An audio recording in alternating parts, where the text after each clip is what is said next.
Bueno, listo. Muchísimas gracias por acompañarnos hoy a celebrar este momento especial, y pues los momentos especiales hay que celebrarlos con personas especiales también. Por eso yo estoy muy contento que hoy nos estén acompañando acá María Emilia Giuffrey y Sergio Silva, ambos muy reconocidos en sus campos de trabajo.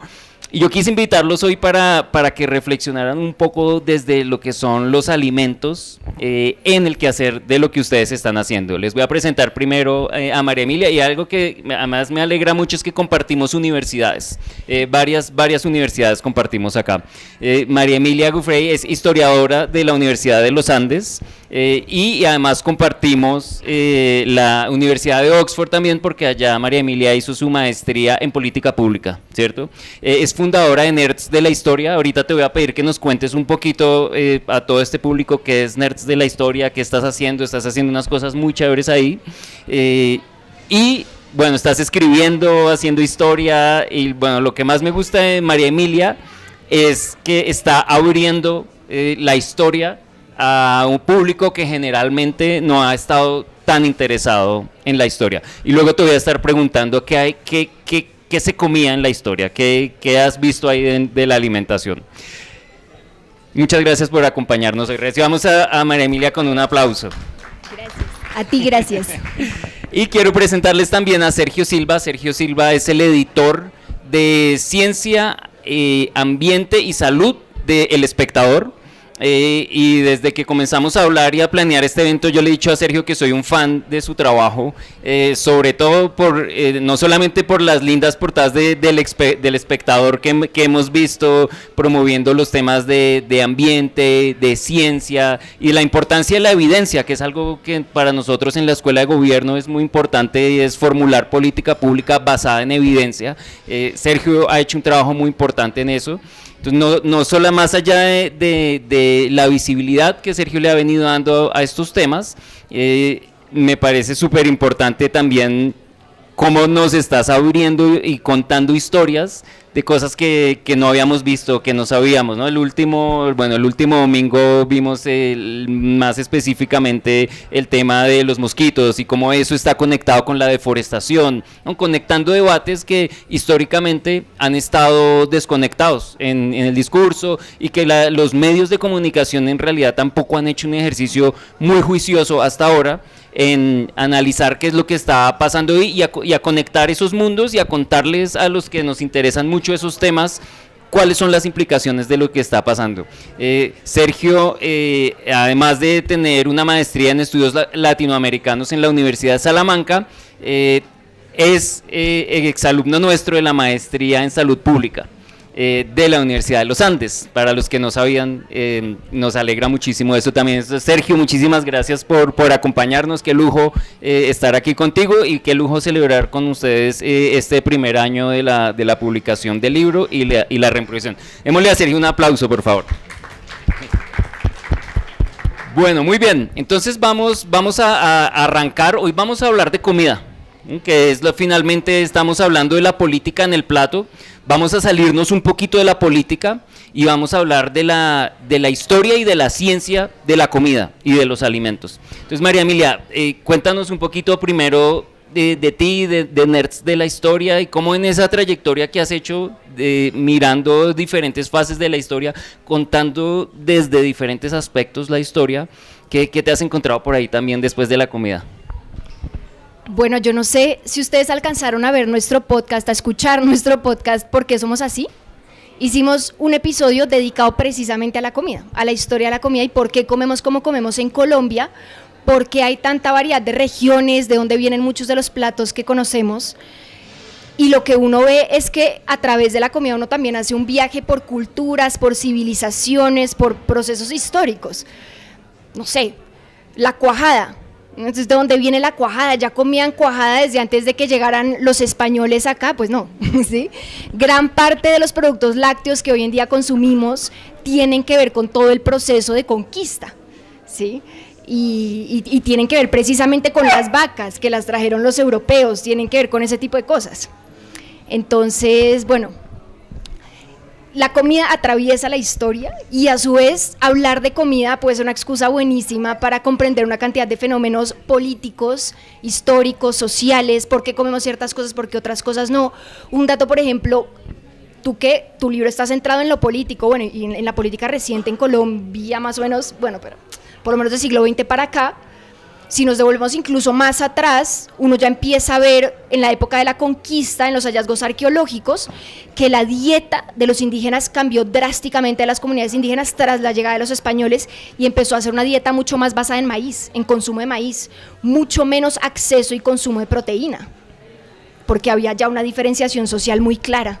¿Sí? Entre los españoles que comían más carne, comían más sabroso, y los indígenas que empezaron a tener dietas mucho más empobrecidas, por ejemplo.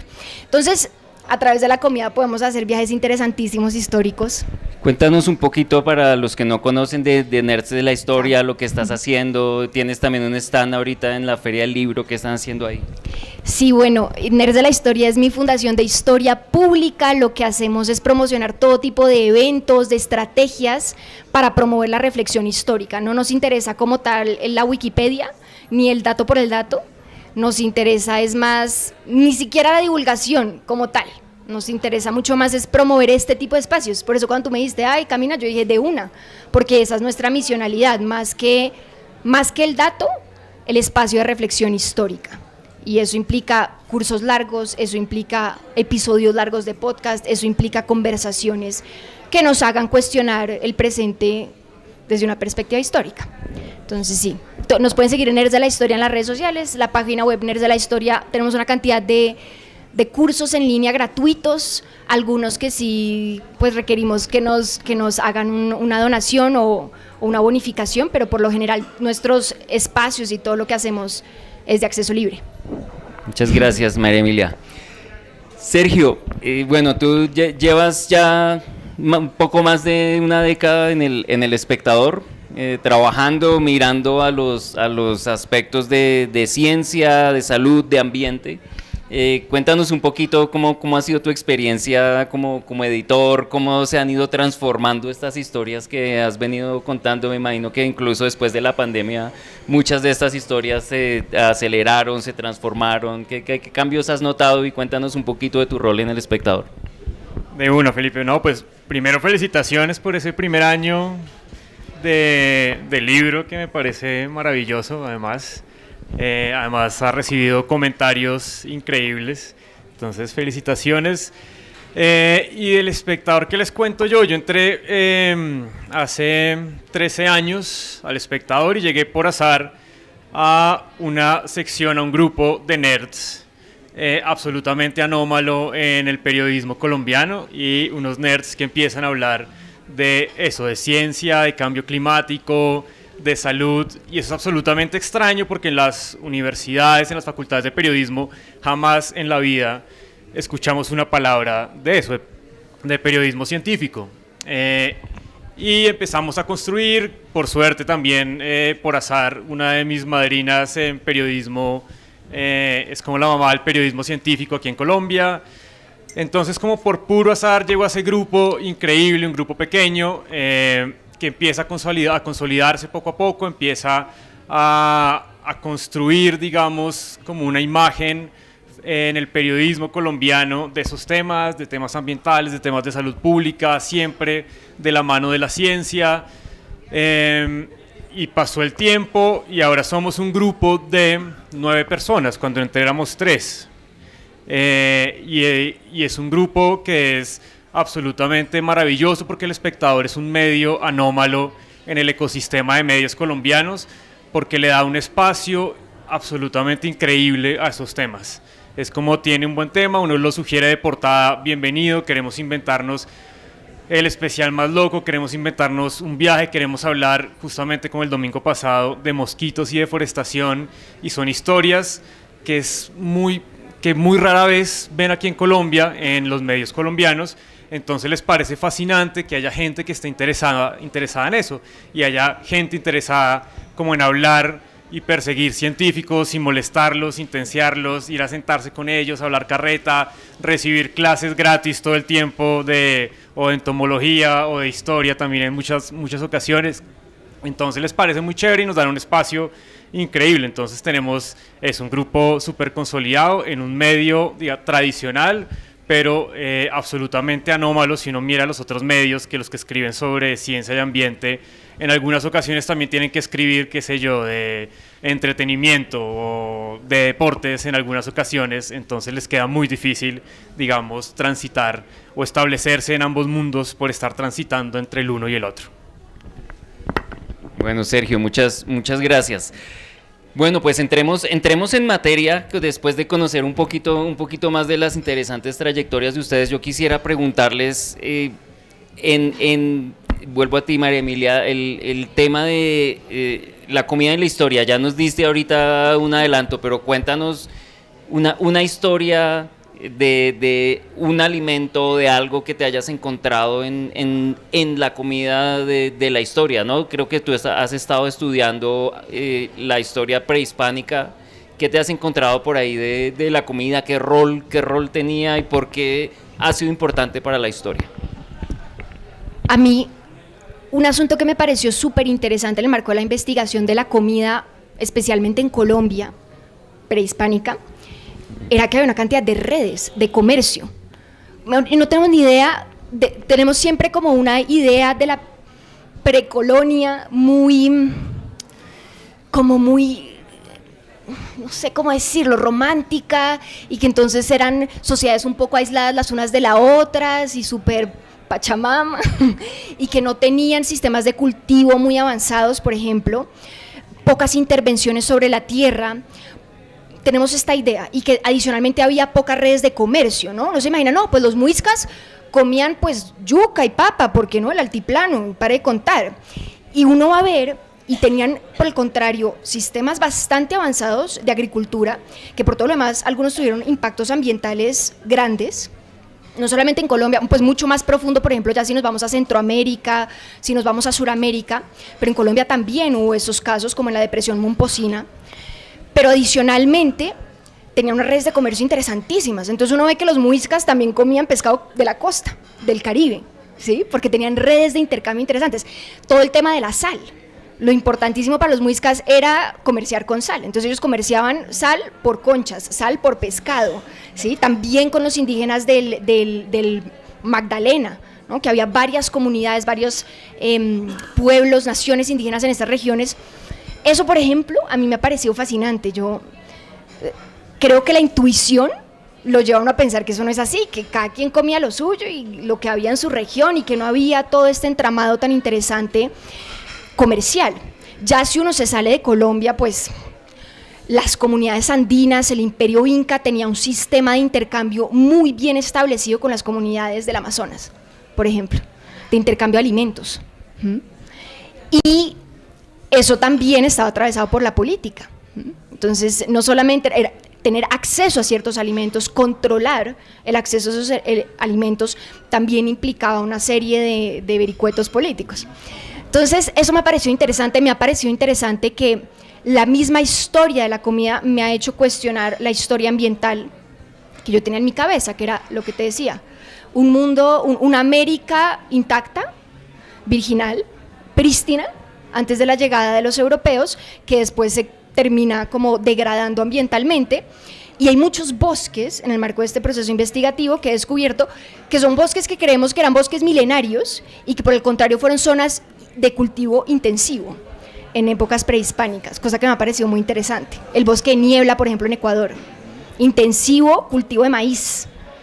Es el bosque, entonces no, uno ve ese bosque y dice milenario, este bosque lleva aquí toda la vida, pues resulta que no, resulta que es un bosque de unos cuantos siglos, pero que antes fue una zona de cultivo muy fuerte, donde hubo mucha deforestación, incluso antes de la llegada de los españoles.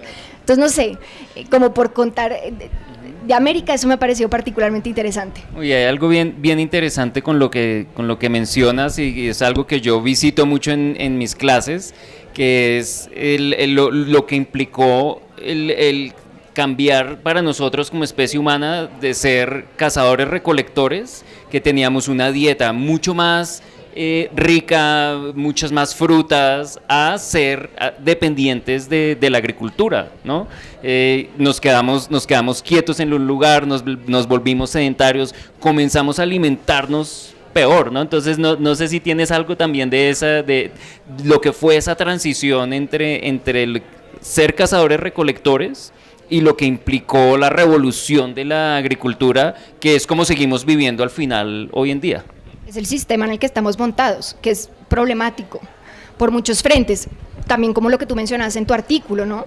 Por un lado, nos empezamos a alimentar peor, no, pero ¿cómo? Tenemos esta idea como evolutiva, lineal de la historia, ¿no?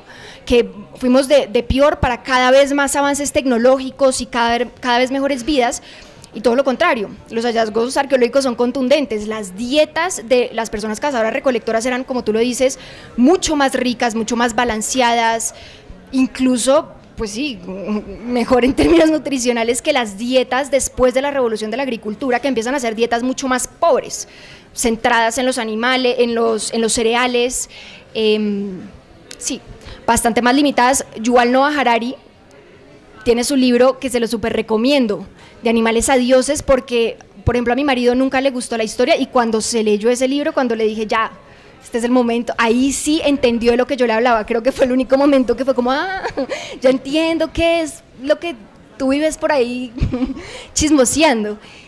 Y en ese libro él plantea que la agricultura fue como una suerte de condena, entre comillas, para la humanidad. Él dice, no fue que nosotros domesticáramos los alimentos o aprendiéramos a domesticar los cereales, es que la agricultura nos domesticó y nos sometió a una vida súper esclavizante, de estar todo el día labrando el campo y échale, bueno, todo lo que implica la vida en el campo. Pero sí, eso es definitivamente cierto. Y empieza a tener impactos ambientales en América también, por ejemplo. Las primeras sociedades, que eso hace parte de un libro que ando escribiendo ahorita, de mitos de América Latina, mitos de la historia de América Latina, y el primero es que los indígenas no eran hippies ambientalistas. Y bueno, es un libro como para jóvenes y en lenguaje dicharachero, así como en la fundación. Y lo que he identificado es, por ejemplo, el impacto cuando las comunidades andinas se convierten, hacen esta transición a la agricultura, sobre toda la zona andina boscosa. El impacto ambiental es fuertísimo. Todo este tema de cultivo de terrazas, además porque eso siempre implica, por supuesto, también desviar fuentes hídricas, implica una cantidad de impactos ambientales que no alcanzamos a dimensionar, pues está ahí, ¿sí? Y viene de atrás, no llega única y exclusivamente con el proceso de conquista. Entonces, sí. Muy bien, no, me parece fascinante la parte de la historia que estás estudiando y el rol de los alimentos ahí.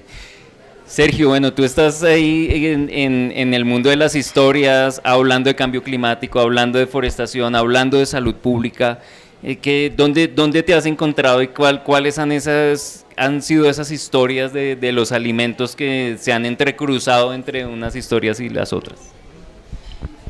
Bueno, Felipe antes me preguntaba fuera de cámaras como cuáles eran las historias que como que me habían un poco a mí hecho pensar como en este rol de la comida, cómo se teje también con todos estos temas.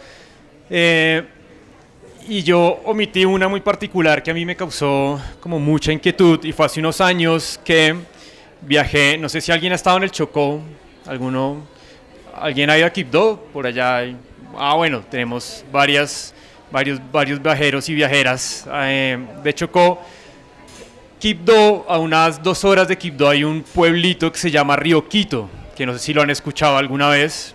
Río Quito es un pueblo absolutamente pequeño, pero que tiene un problema gigante desde hace más de una década de minería de oro ilegal. Es terrible, es como caminar por, de verdad, los paisajes lunáticos que uno ve en imágenes de la Amazonía, que uno ve en esos puntos. Hay un punto de Perú muy popular donde hay una Amazonía, donde hay una minería intensiva de oro ilegal, y uno ve eso y dice, pucha, eso es tenaz. Pues resulta que en Río Quito yo creo que hace unos 9, 8 años, viajé justamente para hacer un reportaje sobre minería ilegal, y uno coge el río Atrato hacia arriba y llega a Río Quito, y de repente el río Atrato y esos afluentes que se conectan se dividen en un montón de canales porque la minería de oro hizo añicos el paisaje, es absoluta, y además el bosque que era precioso, pues ya no existe. Y la primera recomendación que me dicen a mí cuando voy a Río Quito, me dicen, pero ni se le ocurra comer pescado. Y yo fue, pucha, ¿cómo así? Que no... O sea, estamos en el Atrato, en el Chocó, en el mercado quienes han ido, pues en esos pescados gigantes divinos, ni se le ocurra comer pescado.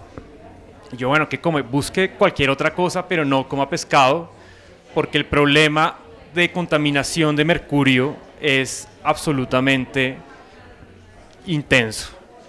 Entonces yo llegué a Río Quito y después de transitar por esos paisajes lunares, después de contratar a alguien que me pudiera hacer el recorrido, claro, eso está lleno también de actores del conflicto, está lleno de mineros que vienen de Ecuador, de Perú, de Brasil, muchas personas extrayendo minería de oro, y lo hacen con mercurio, justamente porque es el mecanismo más fácil para extraer el oro, y la gente pues se alimenta de pescado y está llena de mercurio, pues de metilmercurio, que es como se traduce el mercurio en nuestros organismos, y es un problema tenaz porque no tienen muchos espacios donde cultivar, claramente les queda muy difícil tener otras posibilidades de crianza de animales domésticos, entonces viven de la pesca y todo el tiempo están inquietos por lo que pasa con su cuerpo y lo que está pasando en mercurio, que tiene además pues muchos problemas de salud en los que no vamos a entrar en detalle.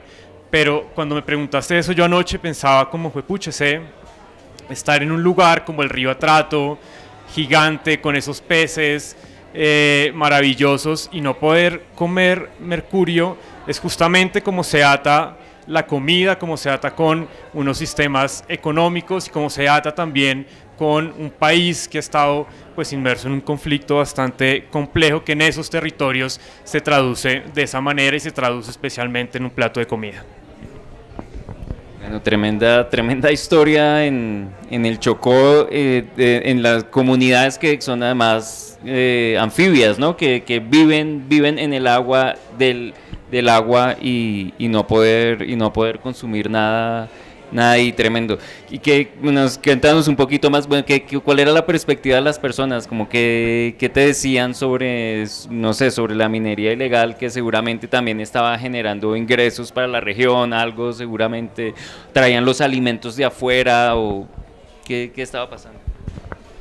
No, pues es simplemente lo que pasa en muchos de esos puntos de Colombia, y es que las comunidades también viven de esas actividades. Hay unos que tratan de resistir un poco de diferentes maneras a esa minería de oro ilegal, pero pues también es una economía que mueve un poco esos municipios pequeños y además están inmersos y pues todos se conocen a los que hacen ese tipo de minería. También otro grupo trata de continuar esas prácticas ancestrales de minería artesanal ancestral, que está muy bien y que lo han hecho por muchísimos años, pero pues nada, en un momento llegan estos actores armados y pues le quitan esa porción del territorio, y frente a las armas pues les queda muy difícil hacer algo más que no sea la resignación. Ellos de hecho tuvieron un proceso muy lindo por esos años, que seguramente ustedes lo han escuchado, que se convirtieron en los guardianes del Atrato, una sentencia muy simbólica que vista en retrospectiva no ha sido muy útil, porque igual el Atrato sigue muy contaminado y esas comunidades siguen teniendo muchos problemas. Y la alimentación, pues uno simplemente se resignaban, que pues tengo pescado, como pescado, tengo peces, tengo el río y es mi mayor fuente de proteína, pues tengo que comer pescado, y ellos lo sabían, y si no pues tienen los cultivos que igual también lo riegan con agua de esos afluentes. Entonces son situaciones complejas, pero así como el Atrato también está en el sur de Bolívar, está ahora en muchos puntos de la Amazonía que son bastante inquietantes, pero bueno, sí, muchas veces se replica en muchas comunidades de esa manera. Bueno, tremendo. Aquí entonces, bueno, Estela, yo vivo por la comida, no solo porque necesito comer, sino porque la comida es mi área de investigación.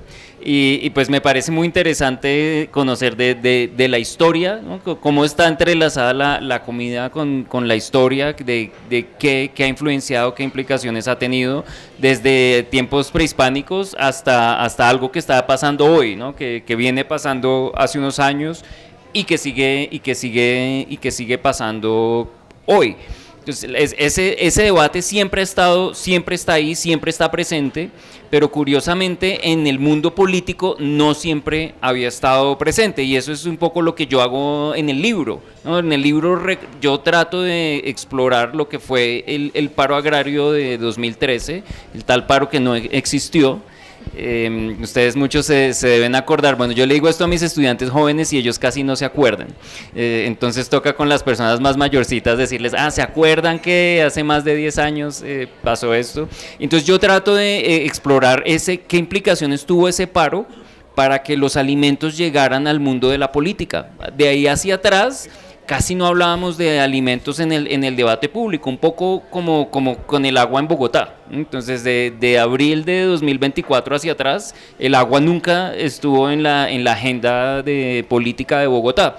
Igual pasó en el 2013, antes de eso casi no hablábamos de dónde están viniendo nuestros alimentos, cómo nos estamos alimentando, dónde están los agricultores que están produciendo la mayor parte de los alimentos para las ciudades, qué tanto estamos trayendo de afuera. Y eso fue lo que pasó en el paro agrario de 2013, que el gobierno Santos tuvo que sentarse a negociar con los movimientos agrarios, y de allí salieron como un Big Bang, que me gusta mencionarlo así, de narrativas, ¿no? Y de perspectivas de los alimentos. Entonces de allí surgieron los pequeños campesinos que quieren producir para sus familias, para sus veredas, para sus pueblos, pero también nos dimos cuenta que habíamos cambiado como país, ¿no? Siempre pensábamos como, no, los agricultores, siempre los campesinos pequeños y todo eso, pero nos dimos cuenta que había unos campesinos que ya tenían tractores, que tenían tierra, que contrataban mano de obra. Entonces ellos representan un sector del campesinado que sí ha crecido, que ha comprado tierra, que tiene acceso a maquinaria, y nos encontramos con la perspectiva del gobierno nacional que decía, no, lo que nosotros queremos es producir para exportar alimentos, ¿no? Y eso que es bastante controversial, ¿no? Porque siempre decimos, bueno, queremos alimentar al mundo. O sea, se vuelve la narrativa de nosotros somos la gran potencia de alimentos y vamos a producir para alimentar al mundo, que es la gran paradoja de tener la visión de alimentar al mundo cuando tenemos un gran porcentaje de la población en Colombia no solamente en inseguridad alimentaria, quiere decir que no pueden acceder a alimentos, sino otro gran porcentaje aún mayor que no pueden acceder a una dieta saludable porque es mucho más costosa. Entonces eso es lo que explora mi libro y la investigación que hice en los últimos años, y que se entrelaza mucho con la historia, porque siempre ha estado ahí presente en los diferentes debates políticos y siempre ha estado ahí presente también en los debates de las comunidades afro, de los territorios étnicos y de los impactos ambientales. Creo que bueno, ahí vamos entrelazando nuestras diferentes trayectorias alrededor de los alimentos. Ustedes creían que esto era como un conversatorio normal, académico, pero no, la verdad es que tenemos una actividad especial, tenemos una pequeña sorpresa, y es que bueno, yo como soy profesor, vamos a hacer un quiz. Porque todos los que vienen siempre a los eventos tienen que irse y hacer un quiz. Entonces vamos a repartirles unas banderitas y tenemos unas preguntas para ustedes. Dependiendo de las preguntas les vamos a pedir que, dependiendo de su opinión, levantemos la bandera verde o la bandera roja, ¿vale? Entonces terminemos de repartir aquí las banderitas, calentemos allí. Esto es bueno, creo que ahí ya estamos. Entonces, bueno, creo que Sergio se animó a empezar. Tienen que poner mucha atención y tú nos dices para qué respuesta levantamos cuál banderita. Bueno, listo, de una. Esta no es de sí no, sino solo levanten una bandera, solo es una opción según su preferencia, ¿vale? Entonces solo levantan la bandera verde. Y la pregunta dice así: si ahorita, después de que charlemos aquí un ratico, Felipe los invita a comer Aceptan, pero ¿qué prefieren? Entonces les voy a leer. Entonces, camarones al ajillo, varias. ¿Quién prefiere sudado de bagre rallado del Magdalena? Sudado de bagre rallado del Magdalena. ¿Y quién prefiere atún traído de Vallasolano, Chocó? Está como parecido. Está como alguien que nos ayuda a responder. Alguien que haya elegido camarones al ajillo, ¿alguna intuición de por qué eligió camarones? No, nadie quiere participar. Que le gustan. Bueno, sí, es absolutamente válido. Pero bueno, para no dar muchos rodeos, creo que la respuesta correcta en este caso se la vamos a dejar a Felipe, que es el profesor. La respuesta, ¿cuál es más sostenible? Uy, bueno, no, esto conecta con un debate muy importante, porque bueno, en el Magdalena tenemos sobrepesca, por una parte, ¿no? Entonces ahí tenemos que allá históricamente ha habido mucha sobrepesca, tanto que la subienda, si uno habla con la gente mayor, de los pescadores más mayorcitos, ya dicen, no, la subienda ya no es como era antes. Y además tenemos altos niveles de contaminación también en el Magdalena, porque pues, es la arteria de Colombia, es lo que conecta al país. Desafortunadamente es también una alcantarilla en algunos lugares del país. Entonces, bueno, ese uno. Y dos, con el atún. Bueno, con el atún también depende de si se pescó aquí en la costa pacífica, en Buenaventura, si lo trajeron de otra parte. Bueno, al menos cuando uno va a Wok, ahí dice, bueno, esto es pesca responsable. Ya cuando uno va a Palo Quemado, ya no te dicen nada, ¿no? Que es uno de los problemas con la comida, es no sabemos cómo fue pescada, ni si fue pesca responsable o no. Y me rajé con los camarones, tienes que ahí contarnos tú. Bueno, no, pero muy bien, la ventaja de ser ecólogo, investigar la comida, le pegó a casi todas. No, la respuesta en este caso es, claro, el bagre está en peligro crítico de extinción, por un lado, y precisamente en esta temporada está en veda, que es de mayo y de septiembre a octubre también hay otra veda. Entonces no pueden capturar ejemplares y además les piden unas tallas específicas porque los sacan muy pequeños, y además, como decía Felipe, también hay un problema de contaminación de mercurio ya bastante intenso. Y con el caso de los camarones es posiblemente el más crítico, que a todos nos gustan los camarones y no te culpo porque a mí también me parecen deliciosos, pero los camarones se pescan usualmente con pesca de arrastre, y la tasa de pesca incidental es muy alta. Anoche estaba buscando información para esta respuesta y casi la tasa de pesca incidental es casi el 70%, 80%, entonces sacan muchas cosas que no son camarones cuando lo que rescatan de ahí son los camarones. Entonces sí es un problema esta pesca industrial gigante. Y en el caso de atún, pues como bien lo decía Felipe, en el caso de Wok es pesca sostenible, que creo que de hecho lo traen de Vallasolano, que es un territorio muy especial porque están muy bien organizados los pescadores y porque han luchado durante mucho tiempo por tener un área específica donde solo ellos pueden pescar y no hay pesca industrial. Entonces están muy bien organizados, tienen mecanismos de pesca sostenible y efectivamente pues uno comería atún traído de Vallasolano, pero es muy difícil la trazabilidad si uno va a algún mercado y no sabe dónde trae el atún, ¿no? Pero si va a Wok, pues entonces ya sabemos a dónde va a ser la invitación de Felipe ahorita que cerremos en un ratico. Bueno, ahí tenemos la primera parte del quiz, ya sabemos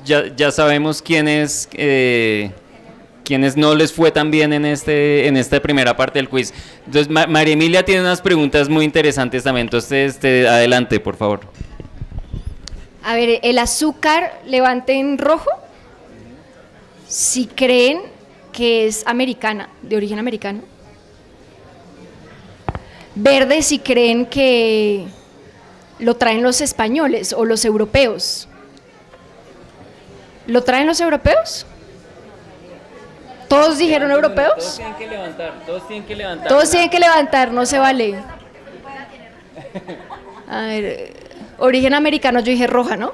Sí, de americano. ¿Tú levantaste roja? ¿Y tú? Mira, ten.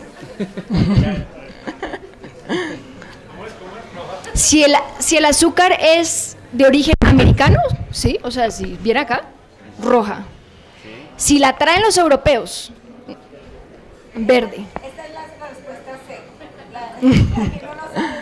Bueno, entonces, tú estás haciendo trampa. De las dos. Tú ya levantado la roja, América, a ver cuántos hay de América. Bueno, la mayoría piensan que lo traen los europeos. Rojas América, por eso. Verde es la trajeron los europeos.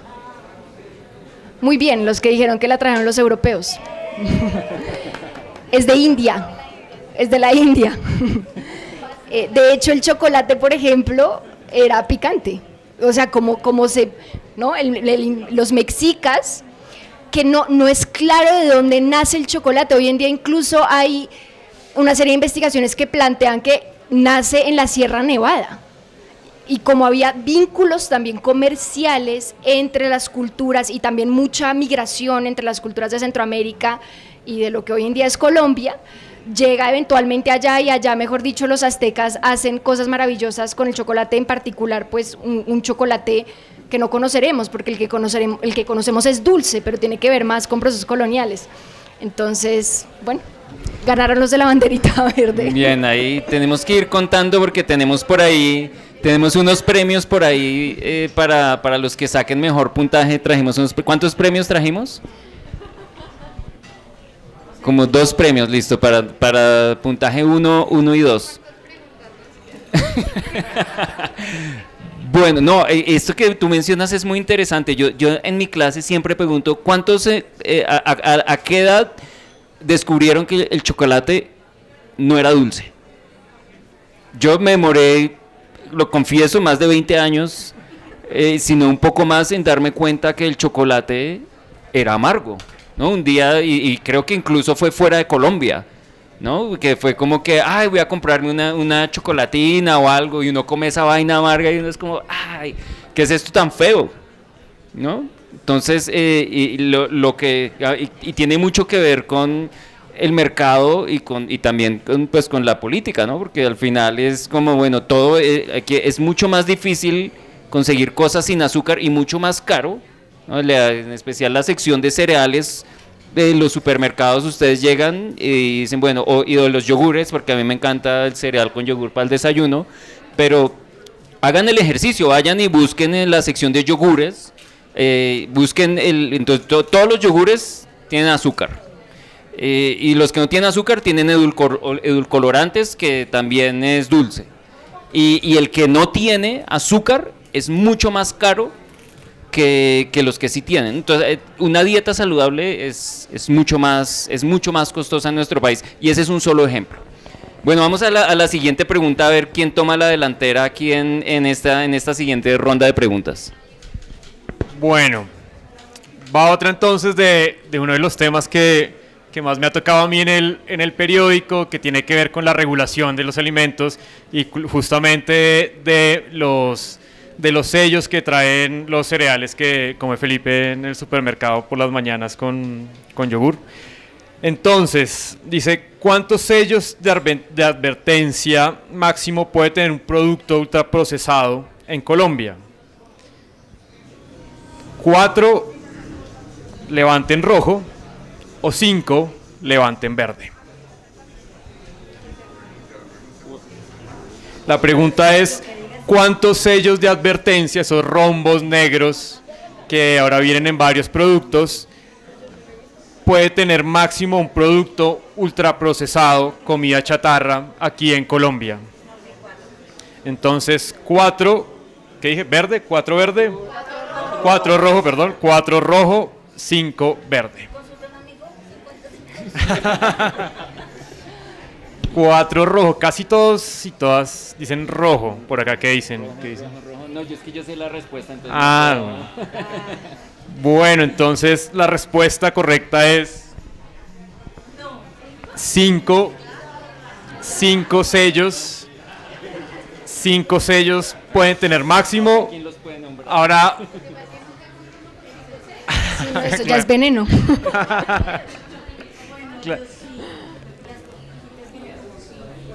¿cuáles? Las papitas tienen varios, sí, las galletitas también tienen varios. Bueno, alguien que los pueda nombrar, ¿alguien se anima? Tal cual.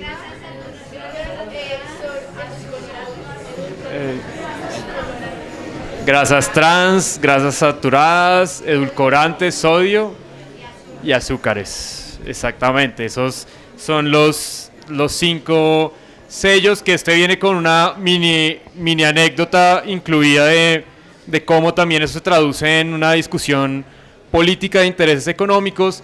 Resulta que a mí me tocó papearme toda esta discusión, y cuando estaban tratando de ponerle impuestos a las bebidas azucaradas, que eso empezó como en el 2014, 2015, en El Espectador usualmente somos muy reacios a recibir invitaciones de la industria que pagan con mucha frecuencia viajes a los periodistas, pero en ese entonces la industria de ultraprocesados hablaron directamente con las cabezas del medio y dijeron: no, queremos que vayan ustedes a Cartagena para que vean que esa evidencia que están mostrando, esos que hablan de salud y que es puro cuento, es pura carreta, y no sirve ponerle impuestos a los alimentos ultraprocesados ni a las gaseosas.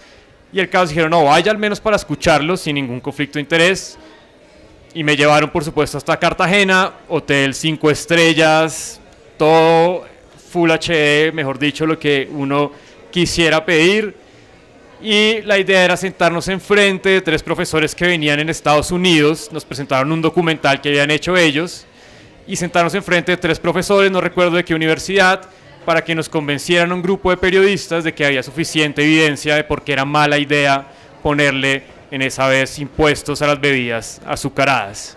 Eso, claro, el documental ya después de esta discusión, este zaperoco lo bajaron, pero es más o menos cómo funciona ese lobby, que es solo con periodistas. Ahora imagínenselo al nivel de congresistas, que por esos días salió un video de un congresista, no era muy conocido en aquel entonces, diciendo que era puro cuento esto de los impuestos a las bebidas azucaradas, y después quedó presidente.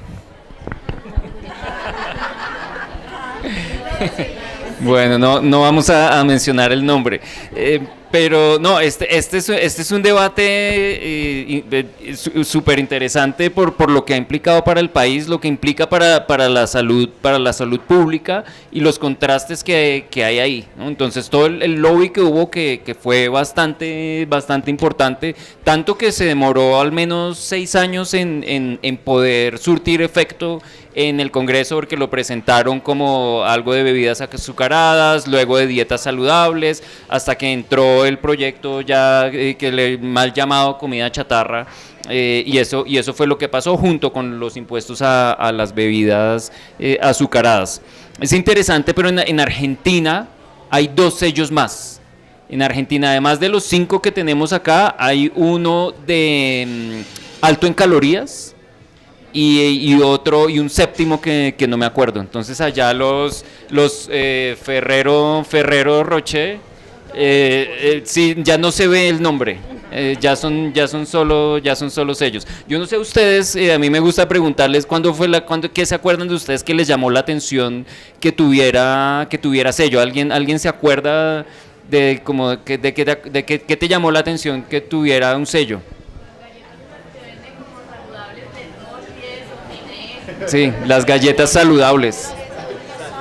Productos Savi también. Sí, claro, es muy interesante, ¿no? Y sobre todo porque no teníamos esa información antes. Para mí, lo que más me sorprendió fue la leche de almendras, sí, la leche de almendras, porque uno dice, bueno, leche de almendras es leche de almendras, ¿no? O sea, ya te la sacan como sea que sea el proceso, y se envasa. Y es alta en sodio, ¿no? Entonces alta en una leche alta, claro, pues le ponen para que sepa más, ¿no? Porque la sal es al final resalta el sabor. Bueno, vamos a la siguiente, nos devolvemos en la historia para la siguiente pregunta. Bueno, levanten verde si creen que antes de la llegada de los españoles, las mujeres, hablando de campesinas, las mujeres tenían labores de campesinado, cosecha, cultivo, ¿sí? Ese tipo de cosas, ¿no? Arado, todo ese tipo de cosas que requieren mucha musculatura. Y rojo si creen que más bien las mujeres en América en general, estoy haciendo una generalización súper burda porque esto obviamente dependía de cultura, pero así en términos generales, en América, se encargaban más bien del cuidado de los hijos y las hijas, mientras los hombres eran los que araban, los que cultivaban, los que... Ah, ¿ustedes creen que las mujeres eran campesinas? ¿Están seguros? Muy bien. Muy bien, muy bien. Jugaban roles muy importantes en las culturas andinas, sobre todo, incluso antes de la consolidación del imperio inca. Ya existían deidades que estaban asociadas al cultivo y que eran deidades femeninas. ¿Lo leíste en el libro que está en El Problema ahora? ¿El que tengo demandado? Bueno, sí, las deidades por lo general eran femeninas, se creía, el mito era que era una mujer la que había enseñado, como una mujer medio diosa, medio reina, la que había enseñado el arte del cultivo, y por eso todo el arte del cultivo se transmitía por la línea materna. Las mujeres tenían derechos sobre la tierra, eran bastante poderosas en toda la región andina, y ahí va no, más bien les voy a contar, y esos derechos sobre la tierra que evidentemente tuvieron incluso durante la época colonial las mujeres indígenas, se van perdiendo en la época republicana. Y tú que hablas mucho, y ahí estuve revisando tu libro, no me lo alcancé a leer, confieso, completo, pero lo tengo ahí, está buenísimo. Dentro de todo el marco de las reformas agrarias y todas las pugnas que se están dando por la tierra, una de las pugnas es precisamente el acceso a la tierra por parte de las mujeres. El primer documento DANE que hace medición de acceso a la tierra y es buenísimo, es el de hace poquito, el del 2023, si no estoy mal, 22-2023, que es precioso, lo pueden descargar en internet, y el hecho es que las mujeres en Colombia, y la triste historia es que pasamos de estas sociedades en las que las mujeres tenían acceso a la tierra, tenían roles importantes dentro del manejo de la tierra, a lo que sucede actualmente, y es dificilísimo. Yo trabajé en la Procuraduría 2 años haciendo seguimiento al Acuerdo de Paz, y uno, pues al enfoque de género del Acuerdo de Paz, uno de los lineamientos, de lo más importante dentro de las metas de género en el Acuerdo de Paz, es precisamente que las mujeres tengan acceso a la tierra. Y tú le pides, no sé, a cualquier entidad pública, ¿cuántas mujeres tienen acceso a la tierra en Colombia? Eso ni siquiera se mide, ni siquiera, es dificilísimo que haya como la separación por género, ¿no? En acceso a la tierra, muchas veces las mujeres, cuando hay una separación, como hay muchas unidades a nombre de la familia o a nombre del esposo, tienen que abandonar el predio, ¿sí? Si hay un divorcio, una separación, tienen que abandonar el predio y quedan desplazadas de la tierra. Entonces pasamos como de esa historia alegre en la que las mujeres tenían acceso a la tierra, jugaban un papel importante como campesinas, a una situación en la que las campesinas siguen, a pesar de que trabajan todavía en el campo y a pesar de que siguen haciendo parte de estos procesos, pues muchas veces la pasan mal, ¿no? Entonces... Bueno, tremendo. Hay otra parte muy, muy importante de la historia, y hoy con esas estadísticas que tenemos nosotros sabemos que las mujeres rurales son no solo las más pobres entre los pobres, ¿no? Y no solamente las mujeres en general, sino particularmente las mujeres rurales. Nosotros sabemos que en general las mujeres tienen más altos niveles de pobreza, que se triplican cuando miramos las zonas rurales del país. Y lo mismo pasa con la seguridad alimentaria. Y si es una mujer indígena, afrocolombiana, que vive en una zona rural, es mucho peor. Así es como estamos hoy, es uno de los grandes retos que tenemos como país, salir de esta situación. Bueno, vamos con la última ronda. Y aquí es donde vamos a definir los ganadores, que María Alejandra y Nixon ya saben quiénes van punteando. Bueno, entonces vámonos un poquito para el sur, vámonos para la Amazonía, donde además son las mujeres las que cultivan la chagra y se encargan de trabajar la yuca brava y hacen un montón de productos con eso absolutamente deliciosos. Esta es parecida a la primera, solo levanten una banderita según lo que crean correcto, se las voy a leer primero. Entonces, ¿cuál creen ustedes que es la principal causa de deforestación en la Amazonía colombiana? 1, los cultivos de coca. 2, la ganadería. O 3, la minería de oro ilegal. Entonces, ¿quiénes creen que son los cultivos ilegales, digamos, cultivos ilícitos? Por acá 2 únicamente. 3, ¿quiénes creen que es la minería ilegal? Okay. ¿Y quiénes creen que es la ganadería? El de atrás está haciendo trampa. Sí, el de atrás está la Amazonía Trampa, colombiana. trampa. Sí. Bueno. Ajá. Bueno, todas las anteriores, sin duda todos son factores que inciden en la deforestación de la Amazonía colombiana, pero hay uno en especial que está atado a la ganadería, no es propiamente la ganadería, pero es la praderización, que es la conversión de pastos del bosque amazónico, que también tiene mucho que ver con el acaparamiento de tierras, y cuando eso pasa, cuando praderizan los pastos, lo que hacen es meter ganado en esas tierras, y como ustedes saben, pues la Amazonía está perdiendo bosque a un ritmo absolutamente frenético, y mucho de ese ganado que está en la Amazonía tiene también que ver con lo que nos comemos en el plato en las capitales de Colombia. Bueno, tremendo. Tienen dudas por ahí, están diciendo. Claro, no, esta parte es muy importante, ¿no? Nosotros estuvimos recientemente en el Parque La Macarena, espectacular, se lo recomiendo, por favor vayan, pero también hay que pasarse el trago amargo también de mirar desde que uno sale de Bogotá a la ventanilla. Cuando uno sale de Bogotá, sale de la cordillera, va al Piedemonte, abajo está el parque que se llama Tinigua, es Tinigua, ¿cierto?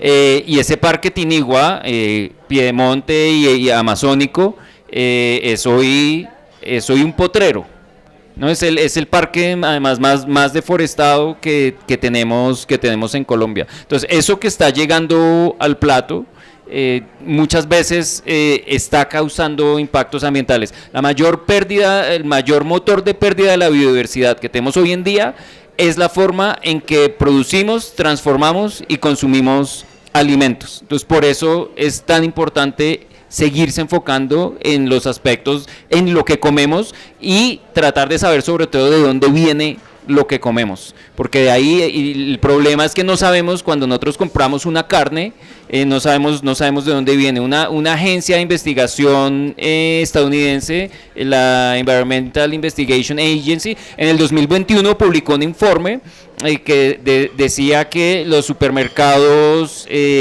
Carulla, Éxito y Colsubsidio estaban trayendo carne de la zona de amortiguación del Parque Chiribiquete, el parque más grande que tenemos en Colombia. Ellos, por supuesto, lo negaron, dijeron que eran sus proveedores o que era una cadena de más de 3 proveedores.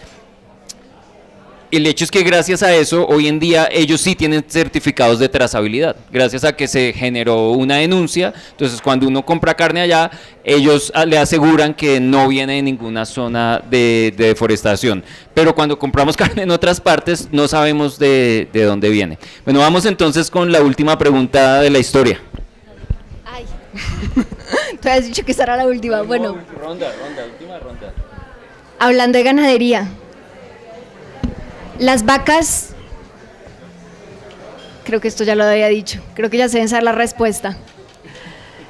¿Las vacas de dónde vienen? ¿Las trajeron los europeos o ya existían acá? Europeos, verde, ¿ya existían? Rojo. ¿Seguros? Están muy chimbas mis preguntas. Ah, claro, pero fue después, digamos, de que la trajeran los europeos. Y volviendo un poco también a inicialmente lo que yo planteaba de, bueno, ya existió la degradación ambiental, hubo procesos de afectación ambiental antes de la llegada de los españoles, sí. Hubo cambios en los ecosistemas también, pero, y esto me parece muy importante aclararlo, nunca como los que va a haber posteriormente y en la actualidad. Y mucho tiene que ver precisamente con la ganadería, pues que ha afectado muchísimo en los últimos años al ecosistema en toda América, ¿no? Desde de punta a punta. Entonces, el hecho de que haya habido procesos antes no significa que hayan sido tan graves, digamos, como las afectaciones actuales. Se me ocurre una ultimísima pregunta, porque esa estuvo muy chimba, ya se la sabían, y es, ¿el Amazonas llegó a ser lo que es antes de los procesos de deforestación? ¿Sí? El gran bosque que es, el Amazonas llegó a ser el gran bosque que es, porque sin ninguna influencia humana, digamos, llegó a ser así porque sí, verde, llegó a ser el bosque que es, gracias en parte a las comunidades humanas que lo habitaban, rojo. Entonces, verde, obra de la naturaleza, una persona, dos personas, rojo, las comunidades humanas también lo llegaron a convertir en lo que es, ¿sí? ¿Y ustedes por qué sabían eso? Yo no sabía eso hasta que no lo estudié.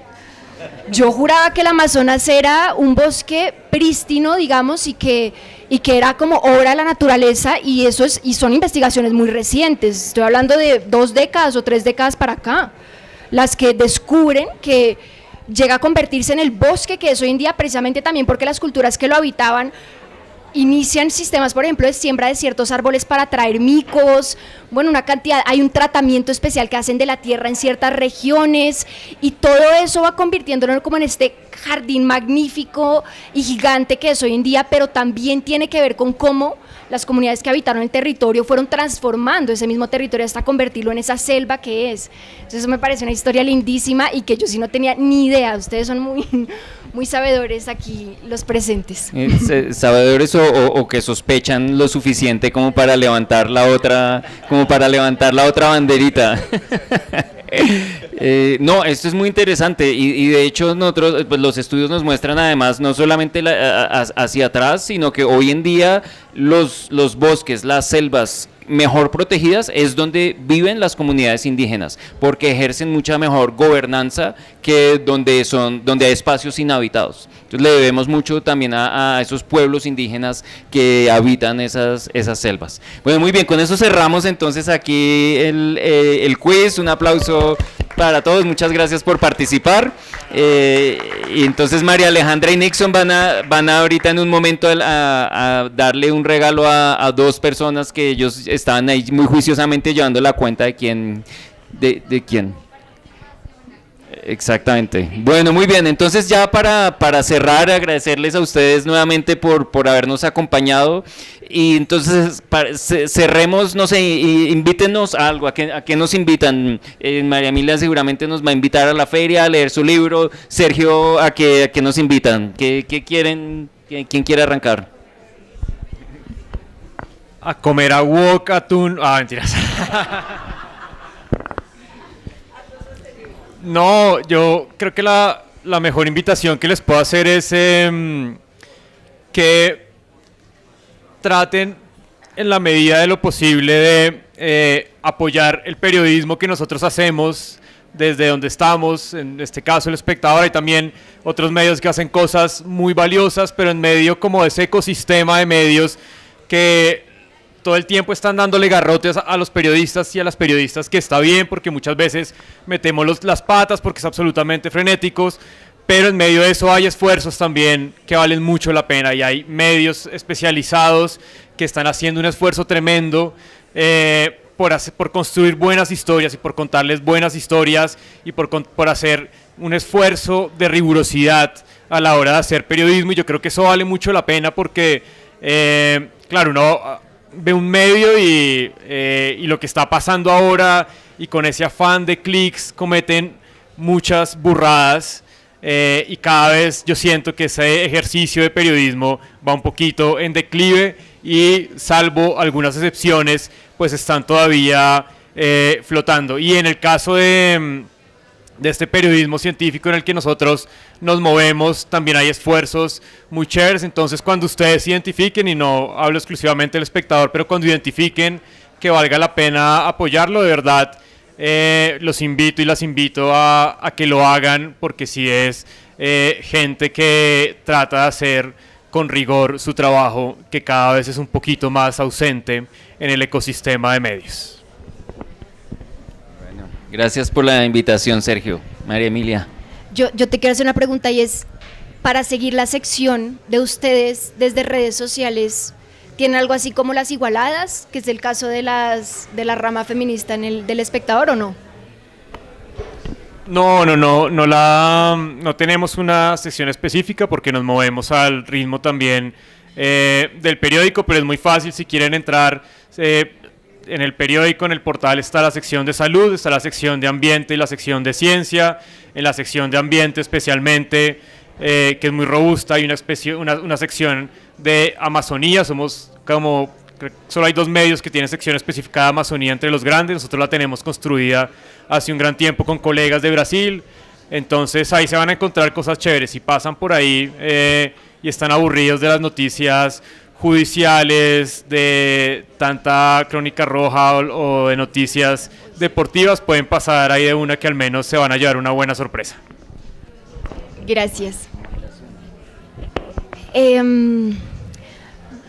No tiene nada que ver con esto, ¿no importa? No importa, no, por favor. Tenemos 2 cursos de música que son de acceso libre. Entonces, si nos siguen ahí en Nerds de la Historia del reggaetón, que tiene que ver con algo que nunca se van a imaginar, y es la migración antillana a Panamá hace un siglo. Entonces es un curso sorprendente, es el 17 de mayo, muy invitados también a asistir. Y el curso de Historia del Jazz, que también es bastante bacano, y lo vamos a hacer con Gina Sabino, que es esta jazzista colombiana que va a estar cantando las canciones en vivo. Entonces, invitados a los 2 cursos, y también invitados a ustedes, por supuesto. Y a la Feria del Libro. Si quieren ir a la Feria del Libro, tenemos nuestro stand de Nerds de la Historia. Estamos denunciando en el marco de la feria un chicharrón de violación de derechos morales de autor, en el que yo estoy denunciando por el libro Mujeres a través de la historia de Diana Uribe. Entonces, también, si quieren pasar por allá a chismosear, tenemos libros muy interesantes. Vamos a empezar a vender el libro del profesor. Creo que es importante empezar a distribuirlo también allá, si se puede. Sería magnífico. Y bueno, allá estamos en el pabellón de editoriales y librerías independientes. Bueno, muchas gracias. Y bueno, yo les invito a leer mi libro. En caso que no lo hayan leído, no lo hayan comprado, aquí está disponible. No sé si tenemos un precio especial, pero bueno, en realidad más que invitación, tengo es un agradecimiento muy especial con Sergio, con María Emilia, por haberme acompañado a esta celebración, y sobre todo por animarse a hacer algo diferente. Que yo les decía que nosotros los académicos somos expertos en hacer eventos generalmente aburridos, donde no se entiende mucho, y a los que la gente que va se pregunta por qué están ahí. Entonces hoy hicimos un esfuerzo por tener un evento un poco diferente, más interactivo, y sobre todo con el ánimo que ustedes se lleven varias preguntas y que se lleven como la reflexión de la importancia de lo que son los alimentos en nuestro día a día, más allá del plato. Muchísimas gracias a todo el equipo de la Escuela de Gobierno, María Alejandra, Nixon, Juan Pablo, aquí está Miguel, Gloria, que no vino, por toda la ayuda, lo que hacen posible que este tipo de eventos puedan ocurrir, a la librería Books por abrirnos el espacio. También es la primera vez que la Universidad de los Andes hace un evento en esta librería, entonces seguramente va a ser el primero de muchos. Por aquí está también mi esposa, mis papás, mis amigos que nos acompañaron también, y a todos ustedes también que vinieron, muchísimas gracias. Démosle un aplauso a María Emilia y a Sergio por la